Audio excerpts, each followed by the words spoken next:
biasa tadi. Satu lagu yang sungguh-sungguh memukau kita ya. Kira-kira siapa penciptanya itu tadi? Hebat sekali. Nah, jadi di sini para pemirsa sekalian, kita sudah melihat bersama kehadiran Bapak yang kita kasihi, satu sosok orang Batak yang diperkenankan Tuhan untuk menjadi kemuliaan bagi namanya, adalah Bapak Simarmata yang lebih akrab disebut WTP Simarmata. Kita akan mengetahui tentang sedikit banyaknya visi beliau. Sebelum kita berbincang, mari kita saksikan CV beliau.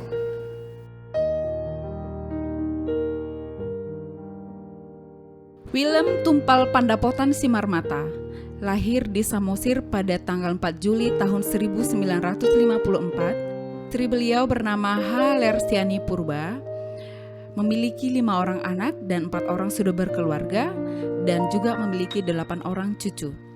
Riwayat pendidikan: yang pertama SD Negeri 1 Simarmata Samosir, yang kedua SMP Negeri 2 Pangururan Samosir, yang ketiga SMA Kampus Universitas HKBP Nomensen Pematang Siantar, yang keempat Sarjana Teologi dari Sekolah Tinggi Teologi HKBP Pematang Siantar, yang kelima MA Administrasi Pendidikan Universitas Silliman Filipina, yang keenam Diploma Teologi dan Misi dari Universitas Hanil Presbyterian Korea Selatan, yang ketujuh Honorary Degree Doctor of Divinity Universitas Hanil Presbyterian Korea Selatan. Riwayat pekerjaan tetap: ditahbiskan menjadi pendeta pada tanggal 23 Oktober tahun 1983, dan riwayat pekerjaan yang pertama adalah Pendeta HKBP PTP 6 Ajamu tahun 1981 sampai tahun 1985. Yang kedua, Sekretaris Khusus Sekjen HKBP pada tahun 1985 sampai tahun 1988. Dan pada tahun 1988 sampai tahun 1990 kuliah di Universitas Silliman Filipina. Yang ketiga, dosen sekolah pendeta HKBP pada tahun 1990 sampai tahun 1991. Yang keempat, Direktur Departemen Pendidikan HKBP pada tahun 1991 sampai tahun 1993. Yang kelima, Pejabat Preses HKBP pada tahun 1993 sampai tahun 1994. Tahun 1994 sampai tahun 1998, beliau kuliah di Universitas Hanil Presbyterian Korea Selatan. Yang keenam, pendeta resort di Batam pada tahun 1998 sampai Desember di tahun yang sama, tahun 1998. Yang ketujuh, menjadi Sekretaris Jenderal HKBP tahun 1998 sampai tahun 2008. Yang kedelapan, Ketua Rapat Pendeta HKBP pada tahun 2009 sampai tahun 2012. Yang kesembilan, Dosen STT HKBP pada tahun 2009 sampai 2012. Yang kesepuluh, Eporus HKBP tahun 2012 sampai 2016. Yang ke-11, dosen Universitas HKBP Nomensen mulai dari November 2016 sampai Juli 2019. Dan pada bulan Juli 2019 beliau pensiun. Pekerjaan tidak tetap: yang pertama, Ketua Umum PGI Wilayah Sumatera Utara pada tahun 1997 sampai tahun 2007. Yang kedua, Ketua Umum FKKGSU pada tahun 1997 sampai tahun 2007. Yang ketiga, Moderator Christian Conference of Asia atau CCA, kantor di Chiang Mai, Thailand dari tahun 2015 sampai sekarang. Yang keempat, Moderator United Evangelical Mission atau UEM, kantor di Wuppertal, Jerman tahun 2016 sampai sekarang. Yang kelima, anggota Central Committee of WCC, kantor di Geneva pada tahun 2016 sampai sekarang. Dan beliau telah mengikuti berbagai konferensi, seminar, dan sidang raya gereja-gereja sebagai pemimpin sidang di berbagai kota dan juga negara-negara di dunia. Sejak tanggal 1 Oktober tahun 2019, beliau menjadi anggota Dewan Perwakilan Daerah Republik Indonesia sampai dengan tahun 2024. Selama mahasiswa, beliau aktif di Senat Mahasiswa, GMKI, dan KNPI. Beliau juga menjadi pendiri dari Yayasan Pendidikan Cereles Advanced School atau CAS di tingkat TK dan SD di Pematang Siantar. Bapak WTP, saya mengenal inisial itu Pak, jadi lebih akrab dari dulu. Saya sudah mengenal, kalau disebut WTP itu sudah pasti Bapak Simarmata. Selamat datang di GKP Padang Bulan Pak. Terima kasih, terima kasih. Ya.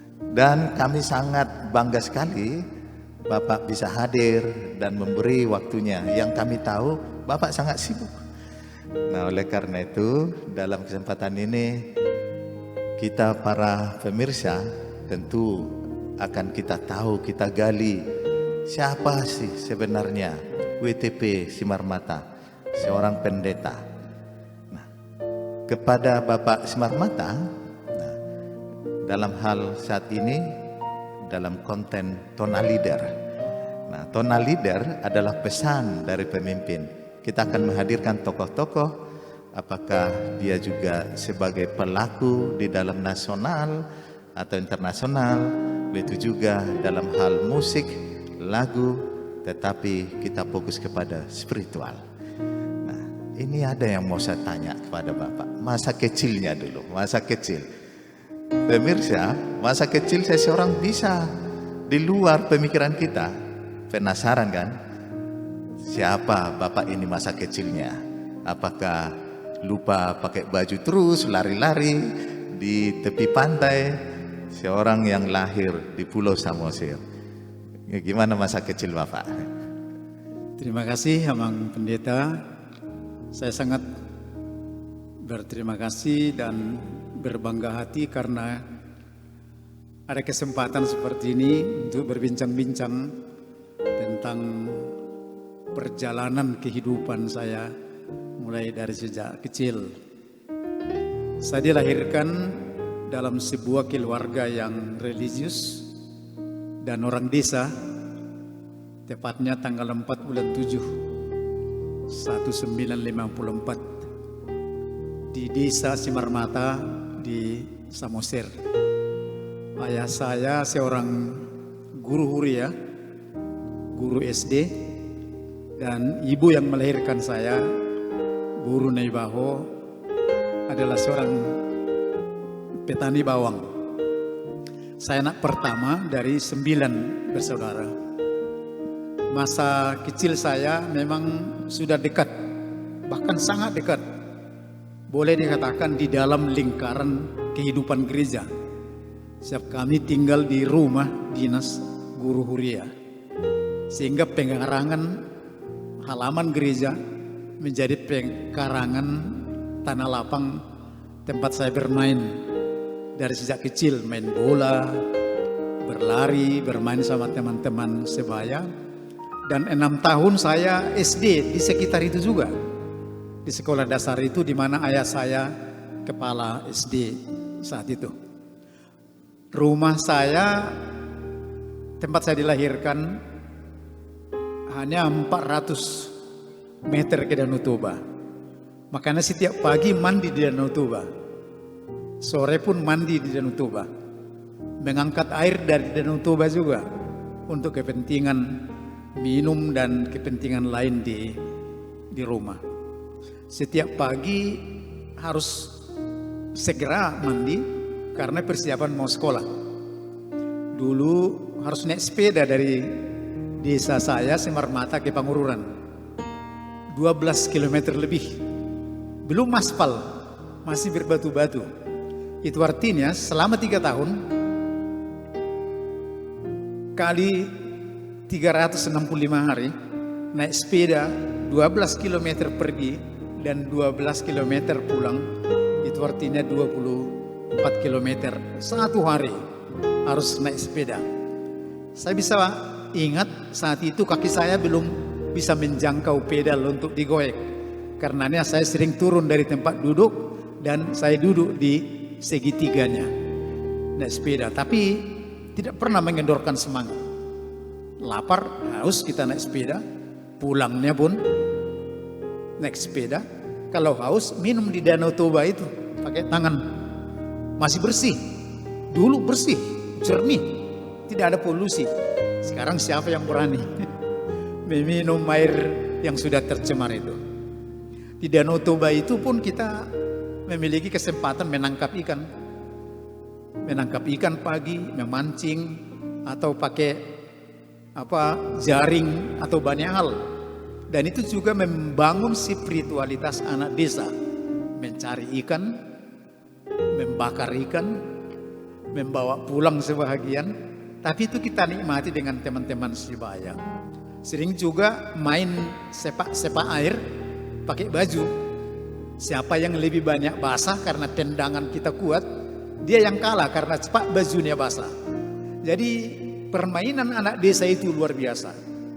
Mungkin harus menjaga kerbau juga, melihat teman-teman, dan memandikan pada saat sore, dan membantu orang tua menanam bawang, mengantar pupuk alam dari dedaunan yang disapu, dikumpulkan di tempat pengumpulan sampah dan diantar untuk menjadi pupuk organik karena untuk tanaman bawang.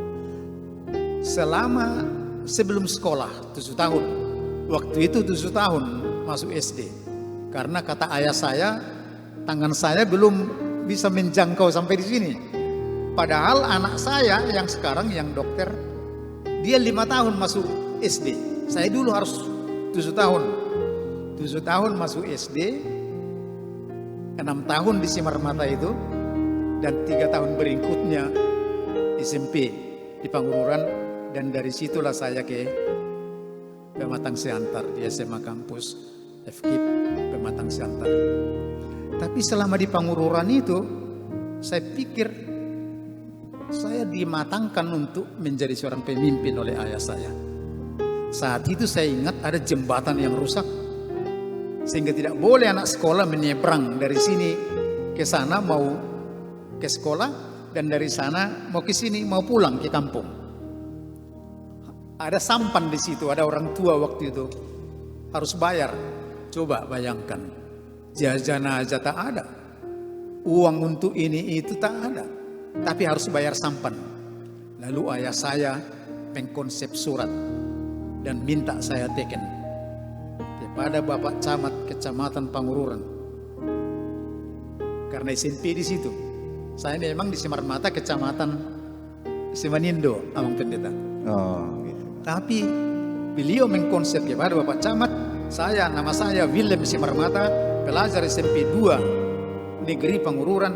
Karena begini ada jembatan rusak, maka kami harus membayar uang supaya bisa menyeberangkan pergi dan pulang. Lalu saya teken, saya setuju, dan saya antar ke kantor camat. Besoknya camat datang ke sekolah, dan saat itu saya sangat takut. Wih, mana Willem, kata kepala sekolah. Datang dengan camat, ini ditangkapin, saya pikir. Rupanya tidak, saya dipuji, hebat kau. Hebat kau, berani kau memperjuangkan kepentingan anak-anak sekolah. Dari sejak itu, Pak Camat memerintahkan kepala desa supaya anak-anak sekolah menjadi gratis, tidak membayar apapun. Nah, itu artinya dari sejak kecil pun ayah saya mempersiapkan saya untuk memperhatikan kepentingan orang lain, tidak hanya kepentingan diri sendiri. Di samping aktif membantu orang tua dalam tugas pertanian dan membantu orang tua dalam tugas-tugas sebagai anak pertama dan lain-lain, itu sesuatu yang membanggakan. Dan setelah itu saya ke Pematang Siantar, dan mulai itu pun saya aktif di organisasi SMA itu di Pematang Siantar. Bahkan saya menjadi ketua organisasi siswa sekolah lanjutan. Dulu namanya adalah GSKI, Gerakan Siswa Kristen Indonesia di Pematang Siantar. Jadi waktu SMA pun saya sudah memimpin gerakan siswa Kristen Indonesia di Siantar. Itu juga yang menjadi cikal bakal saya tertarik dengan gerakan mahasiswa Kristen Indonesia menjadi ketua di cabang Pematang Siantar. Itulah sampai SMU di Pematang Siantar, saya kos di rumah bapak udah saya di Pematang Siantar. Saya juga masak nasi, saya mengapel, saya membantu mencangkul menanami sayur, dan mengapel waktu itu belum ada keramik karena asrama tentara, di asrama Korem. Lalu itu harus saya sapu, baru ada lilin dan minyak dibakar dalam satu kaleng. Setelah meleleh, kita siramkan untuk disapukan ke lantai itu sehingga lantai itu berkilat. Tapi harus kita jaga. Kalau ada orang lewat akan nampak nanti bekas terpijak jadi jelek, jadi harus kita kunci. Yang paling mencengkelkan satu saat lari anak anjing sehingga itu dipijak jadi jelek, terpaksa diulangi. Tapi itu pun memberi kenangan yang luar biasa. Saya masa SMA pun harus ikut menjaga kebersihan rumah, mengapel, menyapu pekarangan dan lain-lain. Jangan anggap itu pekerjaan yang hina. Itu Pak Pendeta yang boleh saya sampaikan. Kita sudah mendengar tadi masa kecil. Mungkin para pemirsa tahu Timotius ya. Timotius dilahirkan dari keluarga yang spiritualitasnya tinggi. Neneknya ke ibunya. Seperti itu bisa membuktikan Timotius yang masih muda itu dengan hidupnya Bapak WTP. Nah, saat ini kami mau mengetahui juga masa kecil Bapak.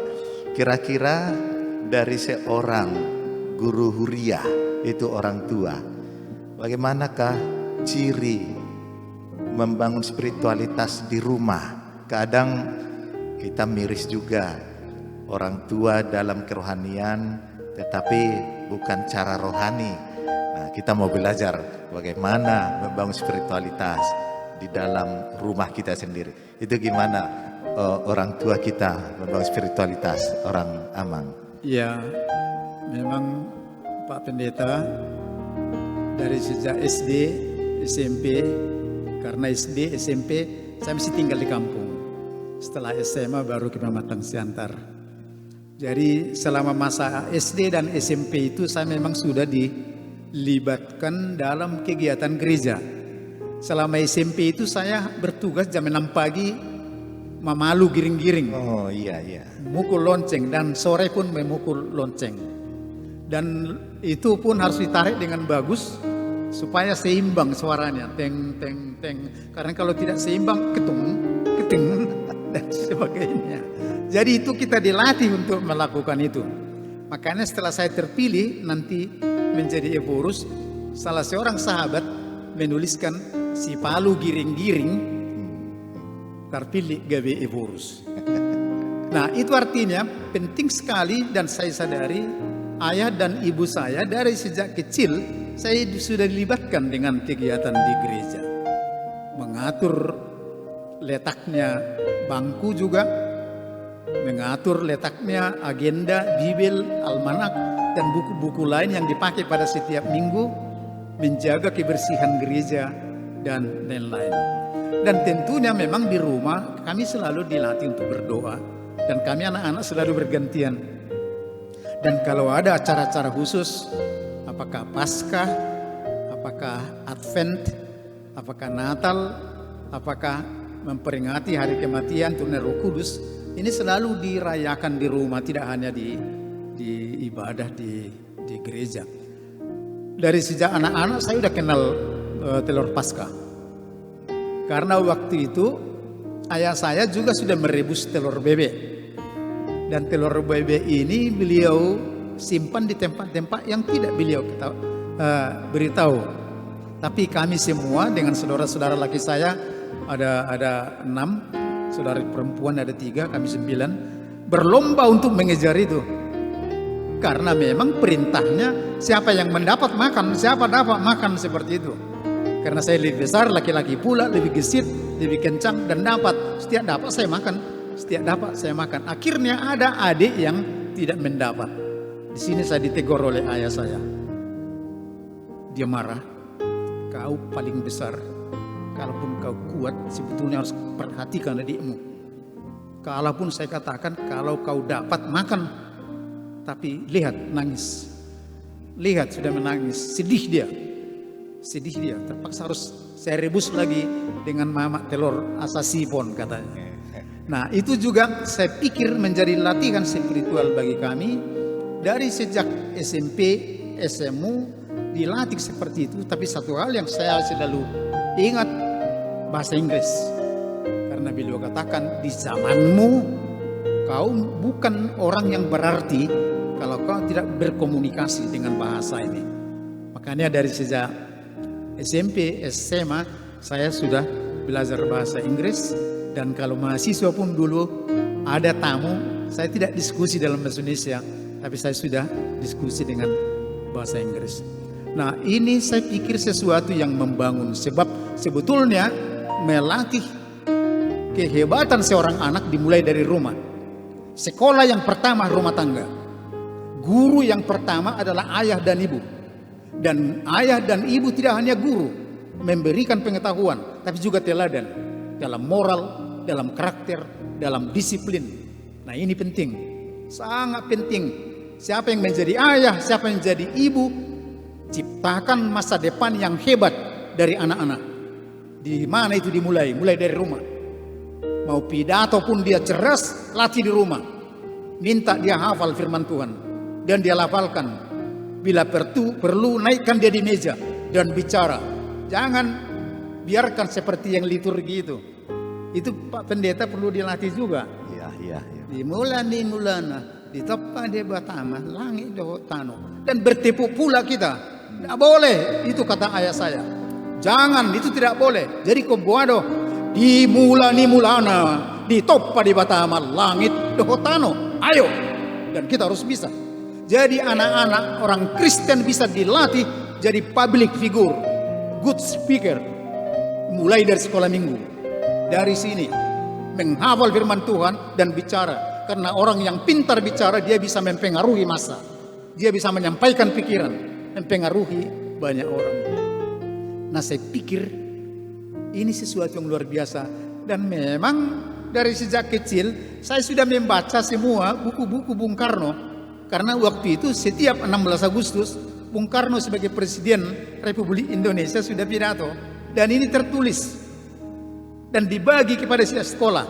Dan ayah saya selalu meminta saya membaca itu tidak dalam hati, tapi membaca dengan lantam dan suara yang keras.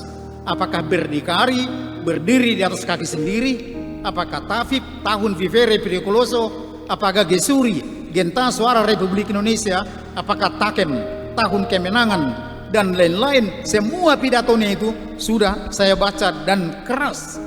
Jadi di setiap pidato itu selalu dalam kurung tepuk tangan riuh. Yang saya bayangkan adalah bahwa saya sedang pidato di ruangan besar dan orang yang di situ tepuk tangan karena saya pidato. Itu juga membangun kemampuan pribadi, kepercayaan diri untuk bicara di hadapan halayak. Nah, latihan seperti itu juga saya merasakan diberangkatkan dari masa kecil saya, dari rumah, sebagai sekolah yang pertama bagi saya sendiri. Seperti itu Pak Pendeta. Iya, luar biasa. Kepada Amang Inang menjadi orang tua, kita telah menerima tadi bagaimana informasi yang dipaparkan oleh Amang WTP. Menjadi orang tua itu harus visioner. Anaknya akan bagaimana?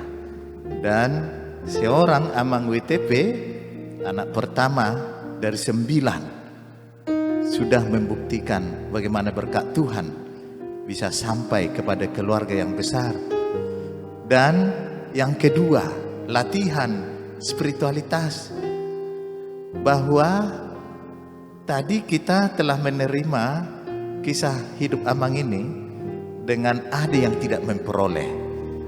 itu sangat menyakitkan dan hanya dipahami oleh orang yang visioner bagaimana merasakan orang yang tidak menerima. Itu tentang telur tadi Amang ya. Dan yang ketiga, keterlibatan. Ini kepada pemuda semua, jangan enggan melibatkan dirimu di gereja kita. Menyusun kursi, seorang WTP tadi punya andil yang luar biasa. Mungkin giring-giring kita nggak ada tahu lonceng gereja ya, tapi banyak hal yang kita benahi di gereja kita. Keterlibatan itu yang luar biasa dan memperoleh hasil.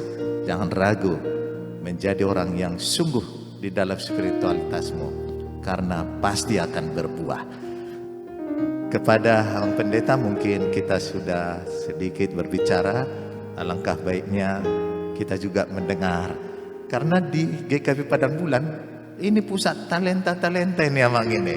Kita akan menikmati dulu lagu sambil silakan minum Amang. Oh, Ya. terima kasih.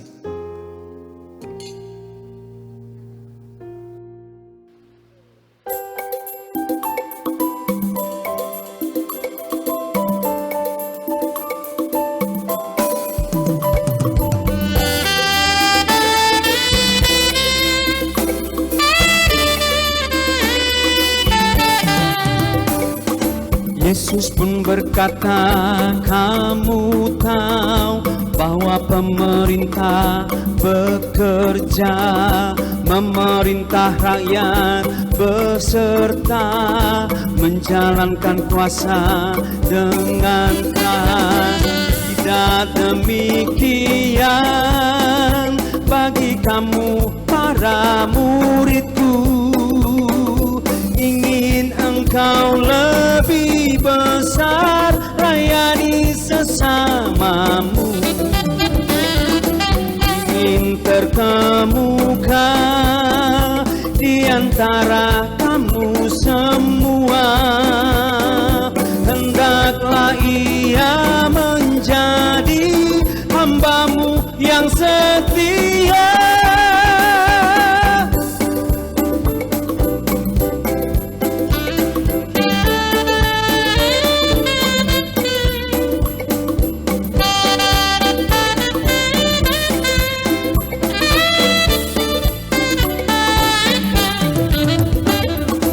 Yesus pun berkata, kamu tahu anak manusia pun datang untuk melayani dan bukan untuk dilayani umatnya. Yesus memberikan nyawa untuk tebusan dosa bagi semua manusia di bumi ciptaannya. Jadikan sikapmu seperti Yesus, tulus dan suci. Jadi pelayan setia, mahkota maha tinggi. Jadi pelayan setia, mahkota maha tinggi.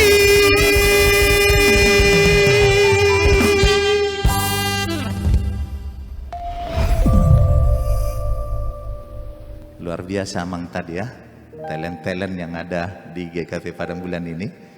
Nah, pemirsa, kita akan melanjutkan perbincangan kita lagi. Tadi kita mendengar bahwa Amang ini sudah mulai berangkat meninggalkan kampung halaman, mengaratulah istilahnya itu, merantau ke Pematang Siantar. Kita akan lanjutkan perbincangan kita.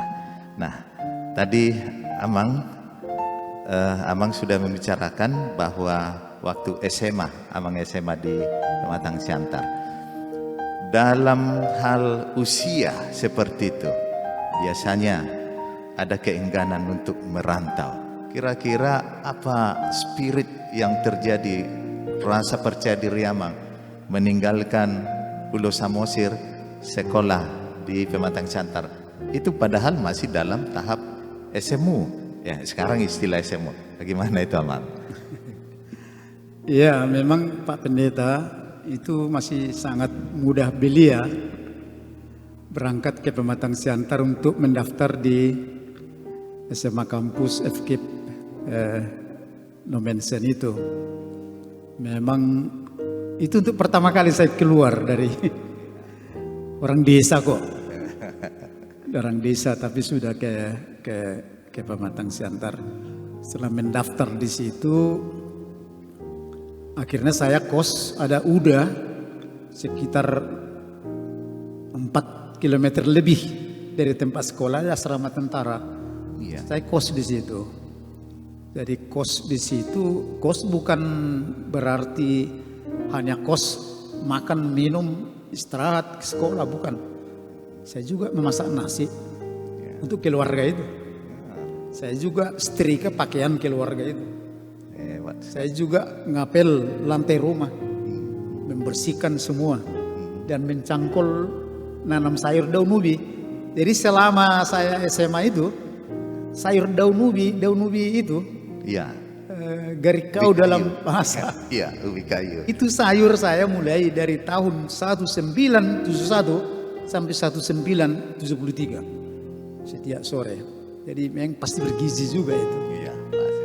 Nah, jadi saya memang meninggalkan kampung halaman sebab saya ingat saat itu orang tua mengumpulkan tokoh-tokoh desa itu, penatua-penatua desa itu. Dan biasanya kebiasaan ayah dulu dan ibu yang melahirkan selalu mengatur ayam yang diatur, toh, Iya. disajikan untuk kita dan didoakan, dan itu selalu kita ambil, bebas kita mengambilnya. Saya selalu mengambil tulen yang panjang itu, Pahanya. paha yang jadi orang tua selalu bilang, wah, gejang dono perjalanan neon gitu. Dan ini panjang perjalanannya, dan memang sudah banyak keluarga yang sudah pergi pulang dan berhasil, sehingga saya sudah berprinsip dari sejak kecil harus pergi, harus cari ilmu, harus pergi, jangan di kampung ini. Nah, makanya 3 tahun itu menyuci, menyapu pekarangan, mengapel rumah, memasak dan sebagainya, saya selesaikan dengan baik. Kursus lagi sorenya, lalu 1974 masuk di Fakultas Teologi. Waktu itu belum STT. Iya. Di situ. Nah, di SMA itu sebetulnya saya sudah mulai berpikir bahwa saya nanti akan sekolah di sana. Tetangga itu. Iya, iya. Fakultas Teologi Universitas Nomensen dulu, dan SMA kampus Universitas Nomensen juga dulu. Itu hanya seberang. Saya sudah meyakini satu saat saya harus sekolah di sana. Seperti itu. Dan guru agama saya masih hidup. Oh, LC Torus namanya. iya, iya. Mudah-mudahan dia nonton ini Abang ya. Ya. Bang Istorus ya. Dia cerdas dia. Dan saya kagumi sebagai guru agama. Dan catatan agama saya waktu SMP karena bagus, karena tulisan saya juga cantik. Wah. Karena ayah saya guru, dia nanti harus menulis dengan rapi, menuangkan pikiran, membaca rajin, memasukkan banyak ilmu, berbicara tegas, jangan ragu-ragu seperti itu. Itu selalu diajarkannya. Di buku itu saya sudah tuliskan Pendeta Willem T.P. Simarmata MA. Padahal masih SMA. Padahal masih SMA. Hebat sekali. Wah, ini luar biasa, dan menjadi MA itu adalah cita-cita saya. Dengan doa, dengan kerja keras, Tuhan mengizinkan. Tuhan mengizinkan, dan sekarang menjadi MA juga. MA juga. MA juga. Terwujud Abang ya. Terwujud. Dengan kerja keras, mempersiapkan diri dengan cita-cita itu. Iya. Nah, seperti itulah. Luar biasa. Amang WTP, bagaimanapun gereja kita rindu untuk informasi, kisah tentang hidup Amang. Karena ini masih dalam tahap masa kecil, dan sebelum masuk ke STT sudah ada target sasaran akan ke sana. Tentu Bapak Simarmata, kami mohon masih punya waktu nanti kami undang untuk menjelaskan masa-masa kuliah masa-masa pendeta sampai pensiun, karena Bapak udah pensiun ini sekarang. Iya memang. Dan kami mohon Bapak memberi waktulah untuk GKP Padang Bulan. Ya, kalau Pak Pendeta dan GKP Pamen meminta, saya bersedia 24 jam. Luar biasa pemirsa. Luar biasa. Ada apa dengan Cintaan. GKP Padang Bulan? Cintaan. Enak sekali. Karena tidak ada puisi yang tidak ditulis dengan tinta. Iya. Dan saya ada di sini semata-mata karena cinta. Karena cinta luar biasa. Itu Hanya saya rasa tepuk tangan menonton tonal leader ini ya. Luar biasa tonal leader. Baik pemirsa, itu dulu perbincangan kita dengan Amang WTP. Tapi jangan risau, jangan gelisah. Karena Amang ini sudah memberikan waktunya untuk kita undang lagi. Untuk episode ini kita memperbincangkan masa kecilnya. Apa yang kita dapat? Pemirsa semuanya, jangan pernah tidak membangun spiritualitasmu. Hal itu akan berbuah. Maka sekarang melalui perbincangan ini bukan soal masa kecil kita siapa. Bukan soal siapa kita waktu kecil, tapi siapa kita ke depan. Itu hanya dibangun oleh visi yang luar biasa. Ada ciri seorang pemimpin, dan waktu kecil sudah terlihat seorang WTP SMP menulis surat ke camat untuk membantu peduli kepada orang banyak. Itu seorang Kristen. Baik pemirsa, itu dulu perbincangan kita saat ini. Tuhan Yesus memberkati. terima kasih.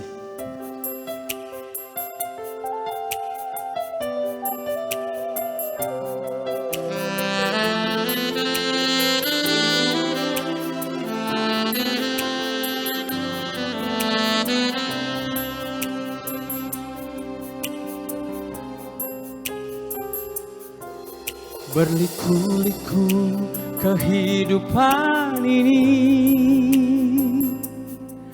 jalan mana yang harus kulalui?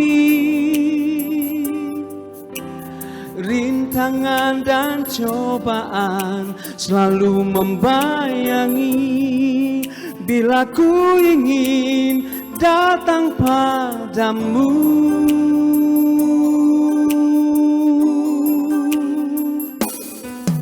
Kulayangkan pandang di awan-awan, sejenak anganku bertanya-tanya, dapatkah hati ini bagaikan pelangi, setiap saat pancarkan damai. Tuhan, berikanlah kuasa-Mu, jadikan aku pelangi-Mu, kelak kan dapat menerangi kegelapan bumi.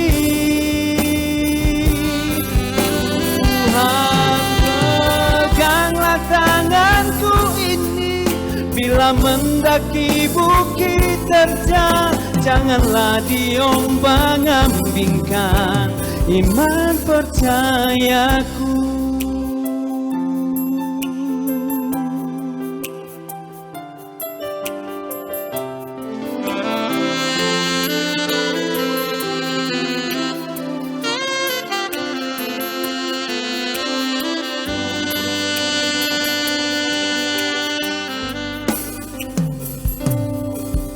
Kulayangkan pandang di awan-awan, sejenak anganku bertanya-tanya, dapatkah hati ini bagaikan pelangi, setiap saat pancarkan damai. Tuhan, berikanlah kuasa-Mu, jadikan aku pelangi-Mu, kelak kan dapat menerangi menerangi kegelapan bumi. Tuhan, peganglah tanganku ini, bila mendaki bukit terjal, janganlah diombang-ambingkan iman percayaku.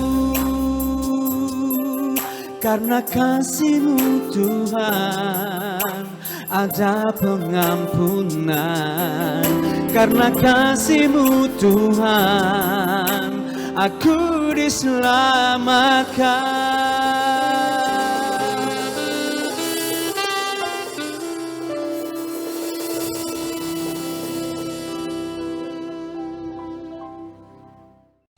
Yesus jalan kebenaran